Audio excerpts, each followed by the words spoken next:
A big hello and a very warm welcome to a special episode of Brand Equity with me, Sonali Krishna. Well, today is a rather special day because I have four behemoths of this industry join me to discuss the future contours of the advertising and marketing industry. It's also a very special day because I'm going to personally congratulate four of these gentlemen today because they have, by the Brand Equity Reckoner, as you all have already possibly read, are the four most influential men of this industry. So without any further ado, let me introduce my heavy-duty panel and, of course, the four influentials of the communications industry in India. Thank you very much, gentlemen. Thank you, Piyush. Thank you, Shashi. Thank you, Prasoon. And thank you, CVL. Thanks so much. And many congratulations. And thank you for taking time to come here and, of course, have this very interesting and complex discussion, if I had to call it so. So, some of us are back from Cannes. We've heard what's been said. And those of you who didn't come are also up to speed with the conversations that, the global industry is having. And here I'm really talking about crystal gazing and looking at the communications industry with a 10 to 25-year window and how that's actually going to change. And I'm happy that, the cumulative experience between you four gentlemen is so much that you can also take us back to what was the hit blockbuster formula for advertising then and what is possibly going to be the hit blockbuster formula in time to come. So with that, let me open the floor and I'll start with my right. Piyush, your first thoughts on, where you think we stand today and, at this cusp that we're standing on today. And if I asked you to leapfrog, where do you think our tomorrow will be and what will it look like? I think first let me just contest this thing of 10 to 25 year window. I think there's going to be a hell of a lot of windows. This next 25 years are going to be like Hawa Mahal. Okay. There'll be a window next to window, next to a window, next to a window. It's very difficult to say because the pace of change is phenomenal and what technology is going to come in. Sure. But if I take all this and we embrace all this, and I will still go back to the fact of saying ideas have prevailed 25 years back and 50 years back and 100 years back, and ideas will prevail. Right. We will have to adjust to the technology and make the technology make your ideas work better. Okay. So I think the message is very clear to all of us and to the generation next. We won't be here 25 years from now. That never lose track of the idea. Always embrace technology. Don't be a slave to it. Right, right. Fair enough. So just taking that point forward, Prasoon, tell me, don't you think how the ideation process of how we ideate, let's say today or yesterday, and the ideation process of a tomorrow will be a chalk and cheese kind of comparison? Yeah, I mean, see, as you said, this is a very complex matter. Yeah. When Piyush said 25 years from now if I look at AI, which is, and look at singularity and all that work which is happening, Ray Kurzweil and all that, you feel that 25 years from now, you still might be, your consciousness might be alive. So you're talking about creating AI consciousness, and you're talking about, AI interfering with even with the creative work. You recently heard that the scriptwriter called Benjamin, which has been registered, is an AI intelligence. It's not a human being. Now, so you're seeing that kind of work. Though I have a point of difference there. I feel that you might have a scriptwriter which have a collective intelligence and collective scripts of all the work which has been done in past. But how would you get the first-hand experience, which is a human experience, sure, the raw emotion? So if I go for say to a funeral and I get the smell of a burning body, and as a writer I get some certain emotions evoke and I write a poem on that. Now that piece of work is coming out of a tactile smell which I just experienced. Sure. That smell cannot be experienced by AI. Okay. AI can only experience what I wrote after experiencing that smell. Right. So the second-hand data which will be there, that is first-hand human experience. So coming back to what will happen, I think you will see as far as we know where technology is going to sort of join hands with us and how to use technology, we will be pretty much where Piyush is saying about ideas being at the center. Now, the way ideas are going to be used, the way they're going to deploy them, that would change. It would be not be, it will be a very easy assumption to say that the human mind will perceive ideas very similar way as they perceived 25 years back. No, we are wiring. I see my daughter, their wiring, this generation's wiring is very different. They have been brought up on technology. They are very, very quick to get things. They are, very adept with technology. And I think that wiring is also changing. So the way we deploy our messages, the way we talk to people and reach out to people, we will have to understand that we are employing technology. We are joining hands with technology. And those changes we need to take cognizance of. Fair enough. Let me come to both of you gentlemen. So I think everybody, agrees with the fact that the consumer is getting harder to impress. The consumer is also getting harder to reach. So I really want to talk about the distribution channel and how that has taken, that's camouflaged into just so many distribution channels. It's difficult. Measurement also equally tough. Given that, how do you think, advertising per se is going to evolve? Okay, a couple of points here. I think firstly, if one talks broadly about the future, and Sure. if you just take the next 3 to 5 years as the future for this particular point, I think it's all about delivering personalized messaging at scale. So I think the paradox really is, it needs to be personalized, at the same time it needs to have scale. That's why I think data and technology really come in, and that's what you're seeing whether you go to Cannes or any of these other festivals. A lot of talk around data, around technology, and how these two are going to be the pillars of our industry going forward. But my own personal point of view is, I think beyond a point, data and technology also kind of tend to get commoditized. Sure.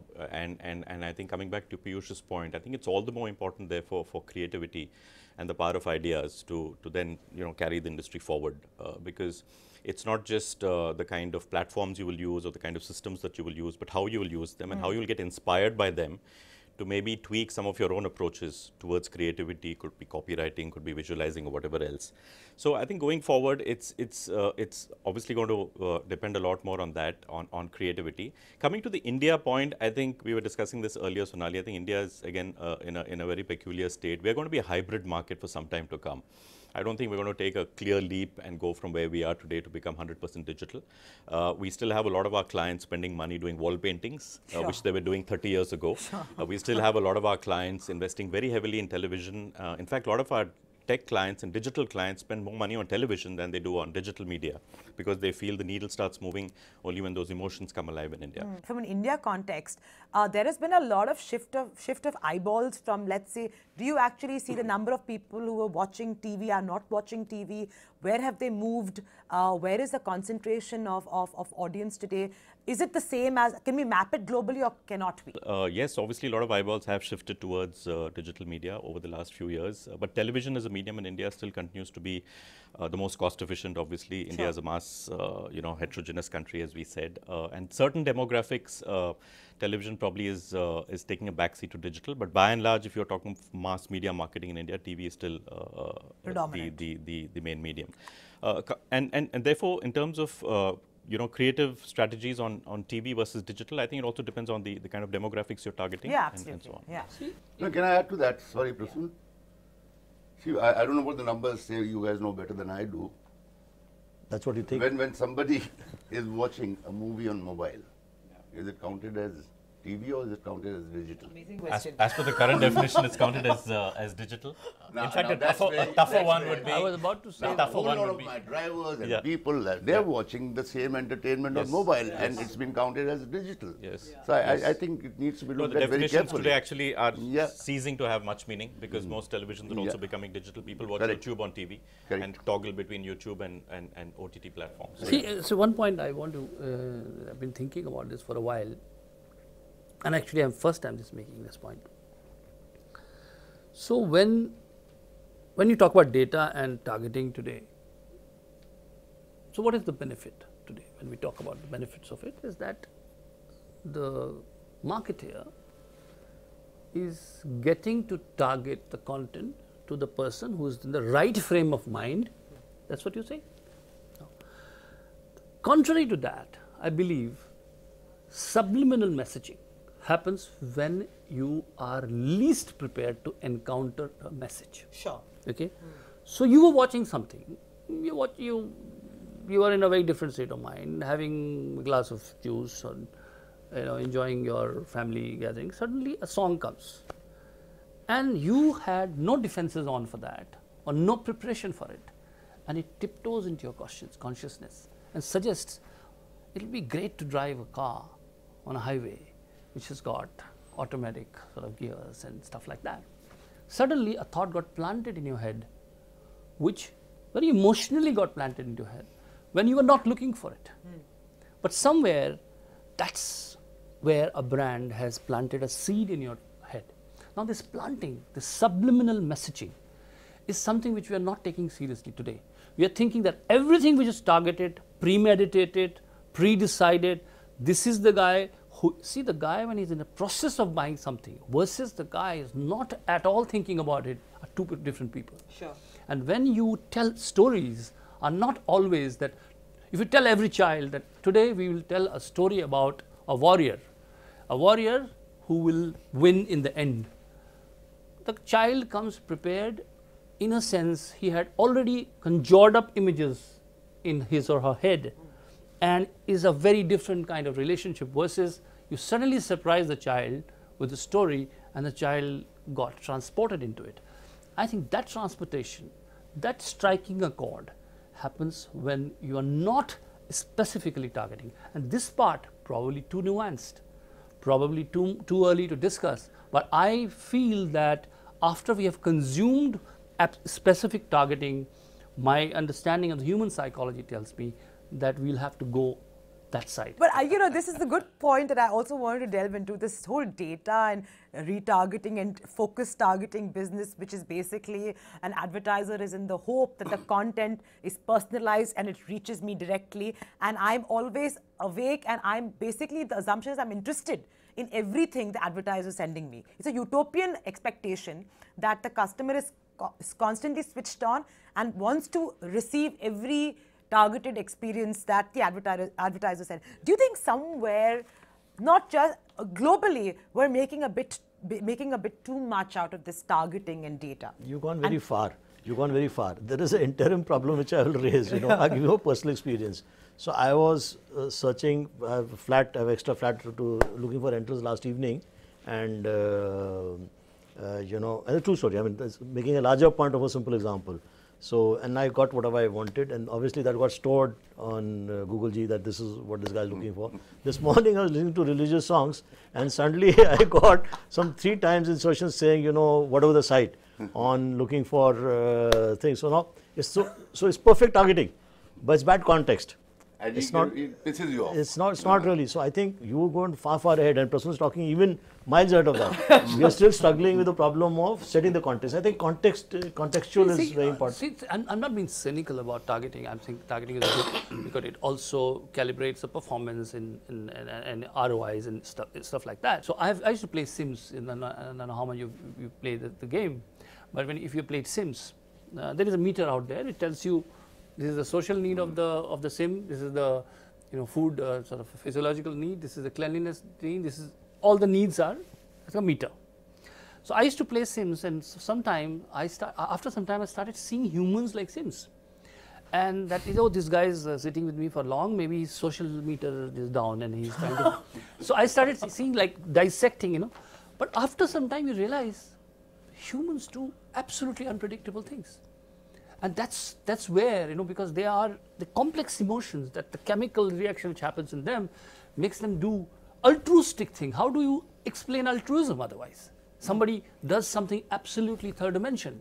This is what human being is.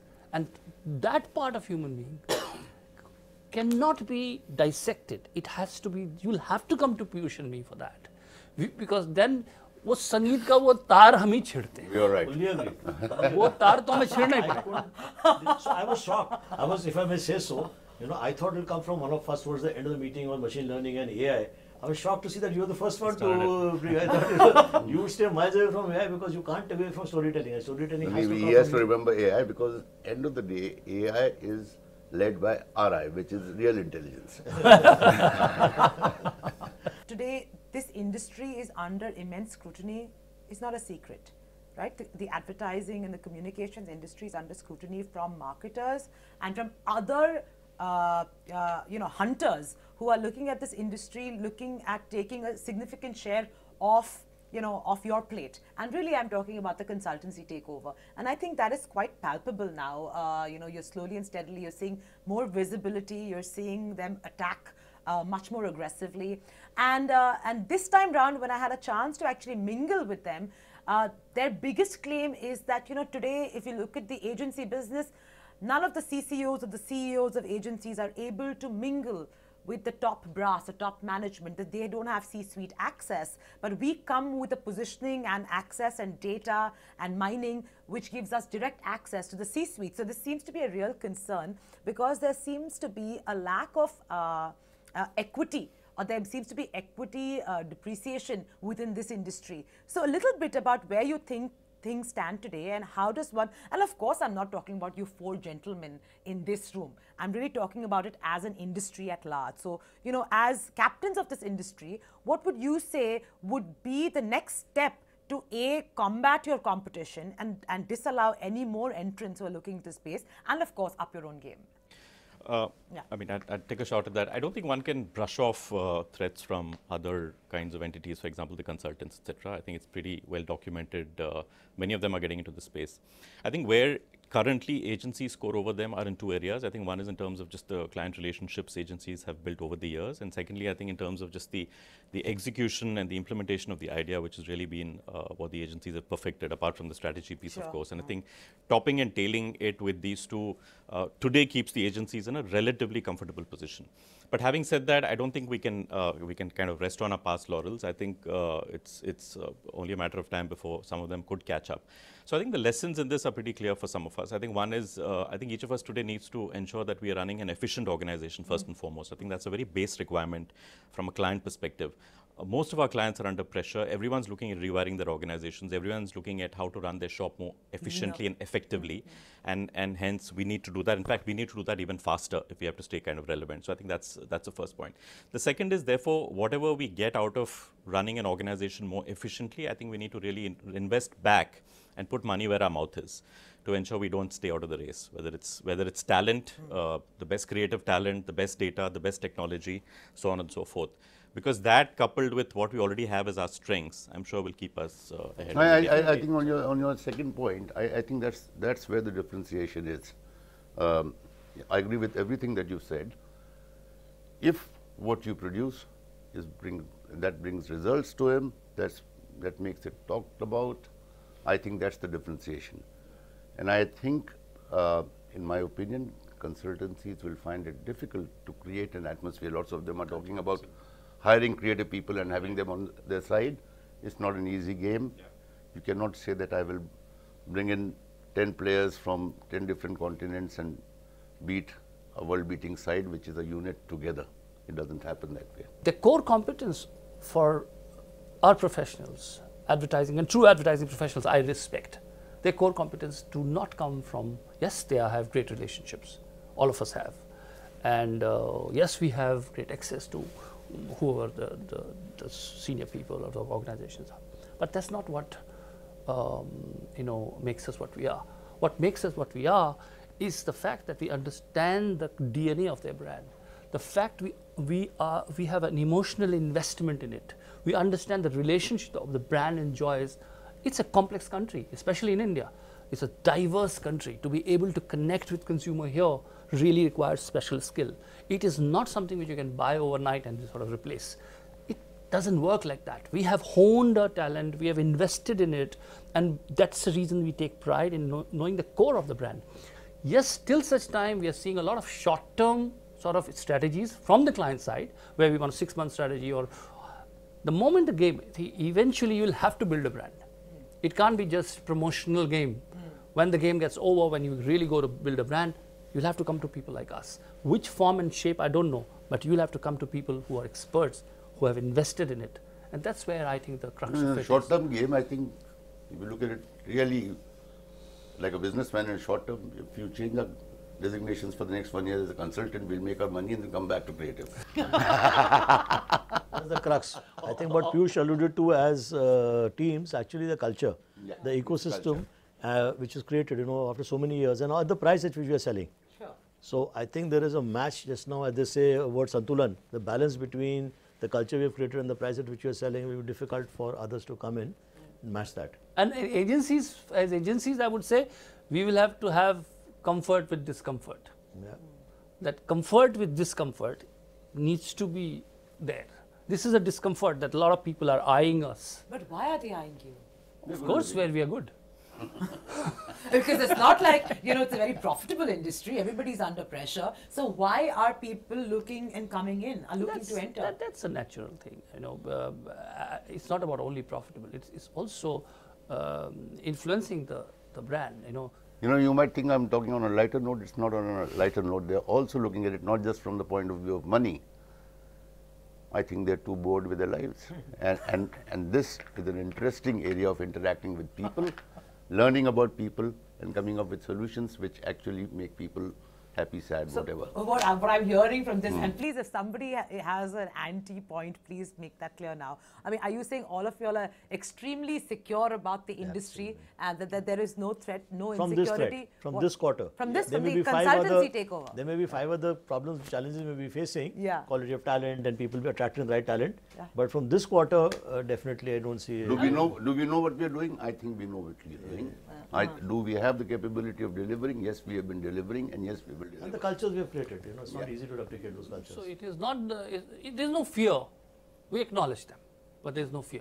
Are we going to see, the full service agency back in action in years to come? I think have a lot of experiments, tried and tested, units, been there, done that kind of experience happened for us to, safely say that the full service agency is a much better model to service clients and, have them fully satisfied?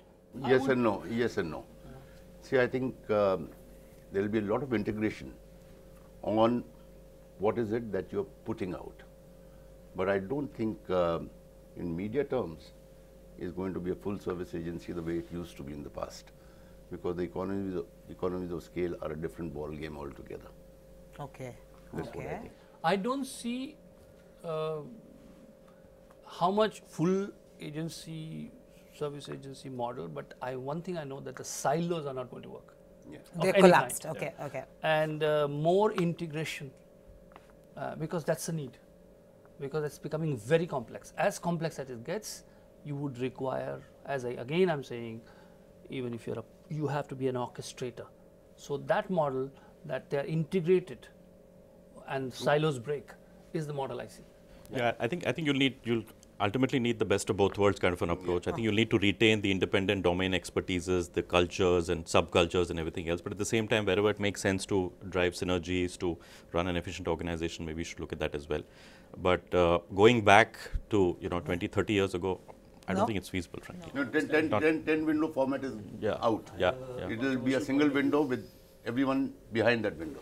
So for effectiveness, for good communication to come out, I think the world has to integrate, but procurement will not allow that to integrate. I think a lot depends also on the preparedness of the client. We've actually I've seen structures where, with all good intention, people are pulled together from different units, but it somehow didn't work because the client wasn't prepared for it.